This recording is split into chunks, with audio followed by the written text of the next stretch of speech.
Humpty Dumpty sat on a wall, Humpty Dumpty had a great fall. এবং great ফলটা যে হবে, BJP কালকে প্রণয়দা বলে দিয়ে গেছে, আজকে খানিকটা ইঙ্গিত দিল বিমল শঙ্কর নদ। যে বা যারা এই হাম্পটি ডাম্পটির মতন চেয়ারে পাঁচিলে বসে আছে, ঝপাং করে পড়বে এবং ওপাং ঝপাং আর হবে না, ভেঙে পড়ে বিজেপি নেবে না, এটা ওরা বলেছে, আমি জানি না। এবার ওই কি বলছি না, স্বাভাবিক পুরোটা হয়েছে ওই গ্রেট ফলের পর থেকে, মানে 4 তারিখে যে গ্রেট ফলটা হলো সেটাই বলছি, সব ডিম ওখানে ফেটে গেল। দেখো, আমি ক্রিকেটার ছিলাম, আমি মানে একটা ভালো লেভেল ক্রিকেটও খেলেছি, আমি হার জিতের মধ্যে দিয়ে জানি, আর মানে বাউন্সারে ডাক করাটাও খুব ইম্পর্টেন্ট, সেটা তোমাকে আগেও একদিন বলছিলাম। এই স্বাভাবিক গতির কথা বলছিল, পৌরসভার কথা। আমি একটা ছোট্ট পৌরসভার কথা বলবো, একটা টুইস্ট আছে, জাস্ট 30 সেকেন্ড। টুইস্টটা কিরকম? 22 জন কাউন্সিলর, একটা ওয়ার্ড, একটা পৌরসভা, তার মধ্যে একজন বিজেপি আছেন, তিনি আবার বিধায়ক হয়েছেন। একজন বিজেপির তোমার কাউন্সিলর, সে আবার বিধায়ক হয়েছেন। সে বললেন অমুক জায়গার ইয়েটা, টয়লেটটা ভেঙে দাও। পৌর পারিষদরা সবাই রাজি হয়ে গেলেন, একটা বোর্ড মিটিং হলো, বোর্ড মিটিংয়ে সিদ্ধান্ত হলো, ঠিক আছে, উনি যখন বলছেন এইটা ভাঙতে হবে, তাহলে ভেঙে দাও। তিনি কিন্তু ওই যে অঞ্চলের কাউন্সিলর হয়েছেন, সেই অঞ্চলের বিধায়ক নয়, যাকে চালচোর বলা হতো সেই অঞ্চলের বিধায়ক। এইবার ওই অঞ্চলে যিনি বিধায়ক হয়েছেন, যিনি আবার তিনি আবার মন্ত্রী হয়েছেন প্রথম 5 জনের মধ্যে, তিনি বললেন এতদিন ভাঙনি কেন, এখন ভাঙছো কেন, পলিটিক্স করছো তোমরা। কাকে বলছে? চেয়ারম্যানকে বলছে। পৌরসভার নাম বনগাঁ পৌরসভা। একজন বিজেপির যিনি কাউন্সিলর প্লাস বিধায়ক, তিনি হচ্ছেন দেবদাস মণ্ডল। আর যিনি পৌরসভার চেয়ারম্যানকে ঝাড় দিচ্ছেন, বিভৎসভাবে ঝাড় দিচ্ছেন, তিনি হচ্ছেন আমাদের মাননীয় মন্ত্রী। তিনি বলছেন স্বাভাবিক। তাহলে এই যে টুইস্টটা দেখো, সেই টুইস্টটা তোমাকে খেয়াল করতে হবে, স্বাভাবিক গতি কোন দিকে আছে। বিজেপির কাউন্সিলর কাম বিধায়ক বলছেন যে ওই টয়লেটটা ভাঙতে হবে, পৌরসভার চেয়ারম্যান। আরে তুমি টয়লেট ভাঙার কথা বলছো, তো তৃণমূল ভেঙে যাচ্ছে, স্বাভাবিক গতি ওই একটা দিকেই যাচ্ছে। আরেকটা সূত্র দিয়ে দিলাম, বিজেপি ভাঙার আরেকটা সূত্র অন্তর্দ্বন্দ্ব।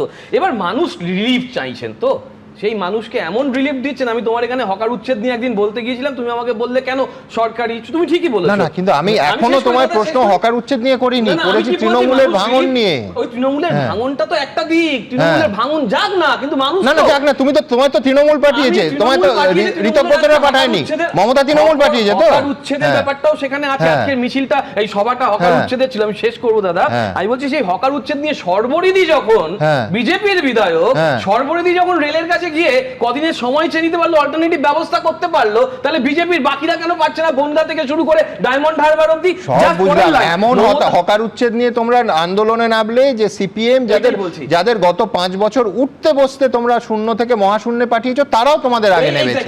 এই হচ্ছে তৃণমূল আজকে পেশি শক্তির আস্ফালন দিয়ে তারক বাবু শুরু করেছিলেন। এবং তারক বাবু বা তারক বাবুর ওখানকার যারা খুব বেশি করে লাফাচ্ছে, মানে এখন রামজি এসেছেন, তো এখন হনুমান ভক্তরা খুব লাফাবেন, তারা আবার ওই বাম থেকে গেছে, ফলে সেই স্বাভাবিকতাটা রয়েছে। তারক বাবু কিন্তু ওই ইতিহাসের নয়, তারক বাবুর ইতিহাসটা বাধা আছে একেবারে মমতা বন্দ্যোপাধ্যায় 84 আমিও দেখিনি। অসভ্যতাম করছেন তারা, হচ্ছেন ওরকম, তাদের আবার খোলা ছাড় দিয়ে রাখা আছে, সেটা আবার বিজেপি করছে। সামনে বুদ্ধদেব সাজছেন, পিছনে অশোক হয়ে যাচ্ছেন, পুরনো অশোক। কিন্তু স্যার যেটা বললেন, মমতা ব্যানার্জি গণ। আচ্ছা, মমতা ব্যানার্জি যদি গণ হয়, আজকে আপনারা অত পুলিশ দিয়ে পারমিশন দিলেন না কেন? দীর্ঘদিন আপনারা বলেছেন আমাদের পারমিশন দেওয়া হয়নি, আমাদের আটকে দেওয়া হয়েছে। দীর্ঘদিন পারমিশন নেই হয়েছে, তো পারমিশনই কোথায় হলো? যেখানে 100% পারমিশন হয়েছে, 4টা অবধি পারমিশন দেয়া আছে, একেবারে পরিষ্কার। রানী রাসমণি, মানে আরে কারা বলছে পারমিশনের কথা? আমি বিস্মিত লাগছে। এক সেকেন্ড, পুরনো নয়, আমি বলছি 135 বা 111 বার শুভেন্দু অধিকারীকে কলকাতা হাইকোর্টে জানা গেছে ন্যূনতম পুলিশি পারমিশনের জন্য। মানে আমি বলছি 1 মাস হয়নি, ভুলে যাব?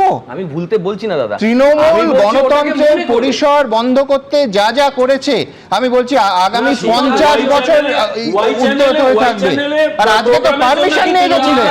আজকের সমস্যা, প্রদীপ্ত, মেক নো মিস্টেক, আজকের মমতা বন্দ্যোপাধ্যায়ের সমস্যা ছিল সঙ্গে লোক নেই, মেরে কেটে 100 জন হচ্ছে না। সেলিব্রিটি যারা, আমি বলছি 30টা বই বিক্রি হয় না এইরকম কবি, এবং গানের গলা চলে গেছে 12 বছর আগে এইরকম গায়করা ঘিরে থাকতেন, আজকে এক পিসও নেই। একেবারে ছ্যা ব্যাপার প্রদীপ্ত। মানে আমি বলছি তোমাদের রিথিং করা উচিত যে, এক সেকেন্ড, মমতা বন্দ্যোপাধ্যায় কাদের নিয়ে ঘুরতেন, কাদের এত কলাটা মূল্যটা ছড়িয়ে দিতেন, একেবারে আমি বলছি লজ্জার ব্যাপার। অবশ্যই সেই লজ্জা নিয়ে আমাদের হারতে হয়েছে বা হারানো হয়েছে, সেটা একটা বিতর্ক। কিন্তু 2 কোটি 60 লক্ষ ভোট পেয়েছি, এটাও কিন্তু লজ্জার নয়, এটা আমাদের গর্ব। আরে একদম এত কিছুর নয়, কিছুর তো শুরু হয়েছে 4 তারিখের পর। এবিপি আনন্দ, এগিয়ে থাকে, এগিয়ে রাখে।